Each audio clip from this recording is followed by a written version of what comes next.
నిరసనల తీరు మారింది తెలంగాణలో. నిజంగా అసలుకి ఏం నిరసనలు జరుగుతున్నాయి అనేది మనం చూద్దాం. ఎందుకంటే కంటిన్యూగా రెండో రోజు కాలేజీలే బంద్‌కి పిలుపునిచ్చిన పరిస్థితి.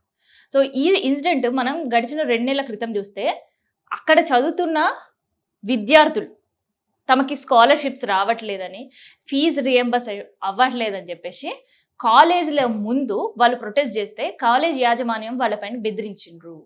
మీరు మళ్ళీ ఇట్లాంటి ప్రొటెస్ట్‌లు గనుక కాలేజ్ సరౌండింగ్‌లో చేస్తే మీకు టీసీలు ఇచ్చి ఇంటికి పంపిస్తాం అనే బెదిరింపులు కూడా స్టూడెంట్ బేర్ చేషిర్రు. కానీ ఇప్పుడు దానికి భిన్నమైన వార్త ఏంటి తెలుసా?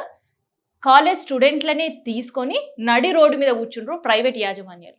ఏకంగా ఫీజ్ రీయింబర్స్‌మెంట్ వస్తలేదు మా కాలేజ్‌కని కాలేజ్‌లకి తాళం వేసిండ్రు. ఎగ్జామ్స్ పోస్ట్‌పోన్ చేసిండ్రు. జరగాల్సిన కీలకమైన పరీక్షలు కూడా పూర్తిగా వాయిదా వేసిండ్రు. ఫీజ్ రీయింబర్స్‌మెంట్ చెల్లిస్తేనే ప్రభుత్వం అప్పుడు మళ్ళీ మేము కాలేజ్‌లు ఓపెన్ చేస్తాం. లేకపోతే మేము కాలేజ్‌లు ఓపెన్ చేయం. పిల్లలకి చదువులు చెప్పం. ఎగ్జామ్స్ పెట్టం. లెసన్‌లు చెప్పం. మాకు డబ్బులు ఏదైతే టీచర్లకు మేము జీతాలు చెల్లించాలో ఆ చెల్లించలేని పరిస్థితిలో ఉన్నాం. అండ్ క్లీనర్స్‌కి కూడా మేము కనీసం శానిటరీకి సంబంధించిన సామాను ఇప్పియలేని పరిస్థితిలో ఉన్నాం. అందుకనే మేము కాలేజీలు మూతేస్తున్నాం అని చెప్పడం గాదు. గతంలో చెప్పిర్రు వీళ్ళు కూడా ప్రైవేట్ యాజమాన్యాలు. ఎప్పుడు అంటే దసరా ముందు అక్టోబర్‌లో చెప్పిండ్రు. చెప్పడంతో పాటు ఇప్పుడు ఏకంగా రోడ్ల మీద బైఠాయించిర్రు. రెండో రోజు ఇవాళ ఫీజ్ రీయింబర్స్‌మెంట్ కోసం తెలంగాణ వ్యాప్తంగా ఉండే ప్రైవేటు యాజమాన్యాలు అందరూ ఒక్కటై రోడ్ల మీద బైఠాయించారు. దీనివల్ల ఒకటి కాదు, రెండు కాదు, దాదాపు 35,000 మంది స్టూడెంట్స్ ఇంపాక్ట్ వాళ్ళపైన కనిపిస్తుంది. సో, దీనంతాకి కారణం ఏంది తెలుసా? గత ప్రభుత్వం ఆల్రెడీ బకాయి పెట్టింది. అండ్ గడిచిన 2 సంవత్సరాల్లో కూడా 10,000 కోట్ల రూపాయలు ఫీజ్ రీయింబర్స్‌మెంట్ చెల్లించాల్సిన డబ్బులు చెల్లించలేదు. సో, దానికి ప్రైవేట్ కాలేజీలన్నీ కూడా డిమాండ్ చేసినాయి. ఒకటి కాదు, కనీసం మాకు అందులో 50% చెల్లించండి. అది కూడా కుదరదని భట్టి విక్రమార్క తేల్చి చెప్తే కనీసం 1000 కోట్లైనా చెల్లిస్తే మేము ఇక్కడ ఉండే కష్టకాలం నుంచి గట్టెక్క పరిస్థితి ఉంటదని. దాన్ని కూడా కుదరదని కేవలం 300 కోట్ల రూపాయలు చెల్లించారు.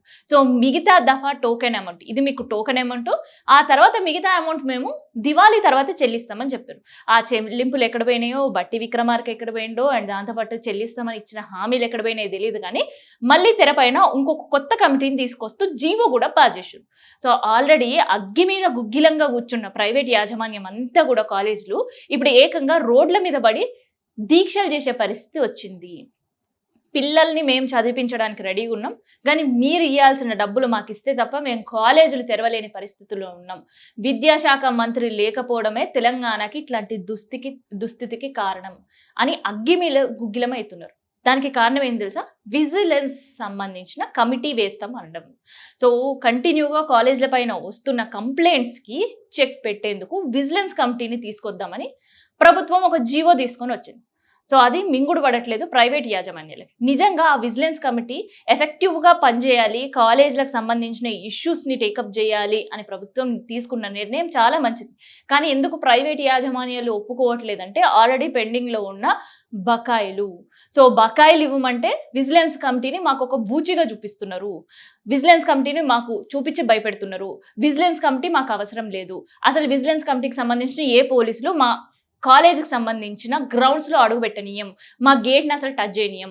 వాళ్ళకి విద్యాశాఖకి సంబంధం లేదు. మీకు నిజంగా ధైర్యం ఉంటే, విద్యాశాఖ పైన గౌరవం ఉంటే, విద్యాశాఖ పైన మీకు నిజంగానే ఏమైనా విద్యార్థుల పైన కొద్దో గొప్పో ప్రేమ ఉంటే ఫస్ట్ విద్యాశాఖ మంత్రిని ముందు పెట్టి మీరు మాట్లాడండి. ఆ శాఖ ఎవరికైనా ఒకరికి కేటాయించి మాట్లాడండి. అప్పుడు విద్యాశాఖలో ఉండే సమస్యలు మీకు తెలుస్తాయి అని రోడ్లెక్కిండ్రు ప్రైవేట్‌కి సంబంధించిన యాజమాన్యాలన్నీ కూడా. మరి అంత రోడ్లెక్కి గోలే చేస్తున్న ప్రభుత్వం ఏమని చెప్తుంది అనంటే షట్ అప్ అని చెప్తుంది. ఒకటే ఒక మాట. సో, భట్టి విక్రమార్క చెప్పేది ఒకటే మాట ఏందంటే విజిలెన్స్ కమిటీ వచ్చిన తర్వాతే మీకు పెండింగ్ బకాయిలు ఏందో అప్పుడు మేము దానికోసం ఆలోచిస్తాం. అసలు మా దగ్గర డబ్బులు లేవు. మేము అసలు ఇయ్యం. మీరేం చేసుకుంటారో చేసుకోపోండి. సో, ఈ వివాదం సద్దుమణిగే పరిస్థితి అయితే ఇప్పట్లో కనిపించట్లేదు. కంటిన్యూగా రెండో రోజు ఏకంగా పరీక్షలు కూడా వాయిదా వేసినారు. ఇంకొన్ని కాలేజీలు క్యాన్సిల్ చేసిన పరిస్థితి. దీనివల్ల నష్టపోయేది విద్యార్థులు మాత్రమే.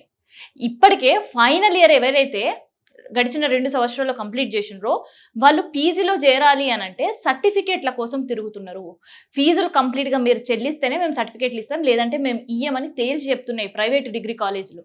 దీనికి సమాధానం ఎవరు చెప్పాలి? నిజంగా విద్యాశాఖ మంత్రి ఉంటే వాళ్ళ సర్టిఫికేట్ల గోలేందో అర్థమవుతుంది.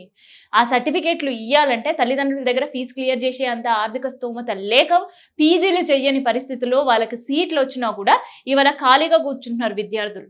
మూడో సంవత్సరం పూర్తి అయ్యింది అనే ఆనందం, పీజీ జాయిన్ అయితున్నాం పోస్ట్ గ్రాడ్యుయేట్ అని అనుకున్న సందర్భాలు కూడా ఇప్పటికే చాలా మంది విద్యార్థులకి సంవత్సరం వేస్ట్ అయిన అవును. సర్టిఫికేట్‌ల కోసం సంవత్సరం వేస్ట్ చేసుకుంటారా అంటే చేసుకునే సిట్యుయేషన్సే కనిపిస్తున్నాయి. ఎందుకంటే 3 సంవత్సరాలకు సంబంధించిన ఫీజ్ రీయింబర్స్‌మెంట్ ఆగిపోయింది. స్కాలర్‌షిప్పులు లేవు. సో, నయా పైసా కాలేజ్‌కి చెల్లించలేరు. సో, కాలేజ్ యాజమాన్యం కూడా మొండి చేయి చూపిస్తుంది సర్టిఫికేట్‌ల విషయంలో. క్లియర్ చేయండి తీసుకోండి. లేదంటే ఫీజ్ రీయింబర్స్‌మెంట్ వచ్చే వరకు మీరాగండి మేమాగుతాం. సో, ఈ అన్నిటి మధ్య నలిగిపోతున్న విద్యార్థులు ఆవేశం కట్టలు తెంచుకొని వాళ్ళ రోడ్ల మీద కూర్చుంటున్నారు. వందలాది మంది, వేలాది మందిగా రోడ్ల పైన బైఠాయించే పరిస్థితి. ప్రభుత్వానికి నిరసన గళం అంటే ఏందో చూపియాలనుకుంటున్నారు. గతంలో మనం నిరుద్యోగుల సంబంధించిన మాకు ఉద్యోగాల నుండి క్యాలెండర్స్ ప్రకటించండి అని ఎట్లయితే నిరసన చేసిండ్రో దానికంటే 100 రెట్లు ఎక్కువ విద్యార్థుల నిరసన కనిపిస్తుంది. ఒక పక్క ఎలక్షన్స్ తర్వాత ఫ్యూచర్ వచ్చే బై ఎలక్షన్ పైన కూడా ఈ ఇంపాక్ట్ కనిపించే అవకాశం అయితే కనిపిస్తుంది.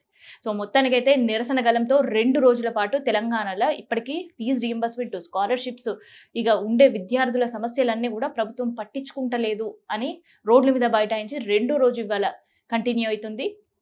ప్రొటెస్ట్ అయితే ఇదే కంటిన్యూ అయ్యే అవకాశం ఉంది. అండ్ ఇదే నెల 20వ తారీఖున కూడా ఎల్బీ స్టేడియంలో లక్షలాది మంది విద్యార్థులతో ఇంకొక బహిరంగ సభ పెట్టాలి అనేది కూడా నిర్ణయం తీసుకున్నారు. సో, ఆలోపైన ప్రభుత్వం అట్‌లీస్ట్ 10,000 కోట్లు కాకున్నా కనీసం ఒక 1,000 కోట్ల రూపాయలన్న నిధులు మంజూరు చేస్తదా లేదా అనేది చూద్దాం.